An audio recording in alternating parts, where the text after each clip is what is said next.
We're entering an era in which our enemies can make it look like anyone is saying anything at any point in time. Even if they would never say those things. Even if they would never say those things. Even if they would never say those things.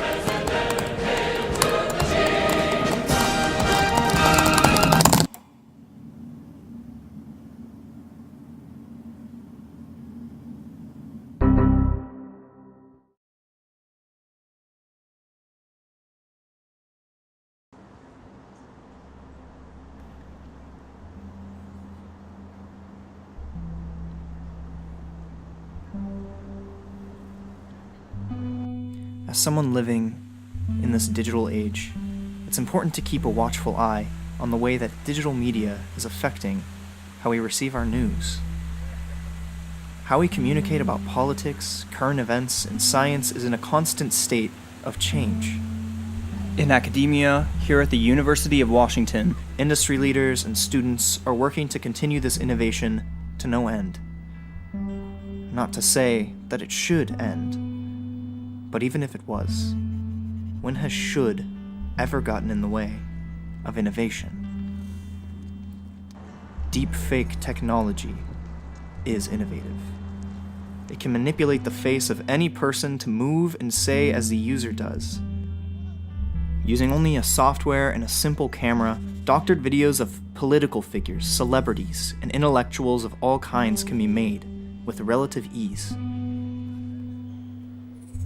It creates the ability to make them do and say anything, as you would a marionette, as you would a puppet. Obviously, this tech was going to need a deeper dive.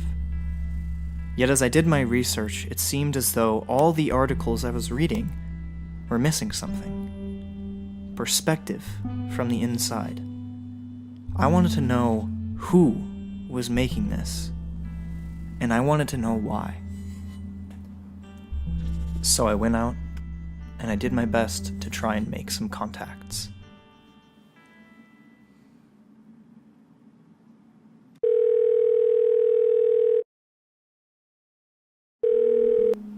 Hi, this is Colbe Schicatano. I was hoping to get in contact with Mrs. Schlizerman. My first lead was the head of a department at the University of Washington that specializes in digital facial reconstruction. Despite my numerous attempts, my calls to her office, emails, and even Facebook messages, a company she currently works for, were all left unanswered. Thank you. Undeterred, I moved on to her colleagues, where I expected to be met with more open arms from the community that was behind this elusive technology, where I expected to find some accountability. Hey, Colby. Thank you for expressing interest. Unfortunately, I will not be in Seattle. Best regards, Roy. Which to him meant no further dialogue. Shit. I was never able to paint a better picture of deepfake from the engineers behind it.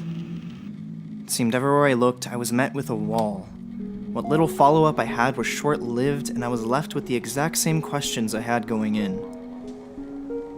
What if this software fell into the wrong hands?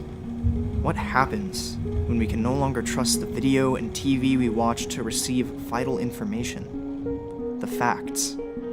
It's a software with heavy implications that almost seem as though they may be meant to be left as such. A speculation for the future. By the phrase fake news, deliberately false stories. That type of deception could be harder to spot when the future of fake news is manipulated video. Websites or real portrayal of real enthusiasm, fake stories, and blistering attacks. Is that fake news too?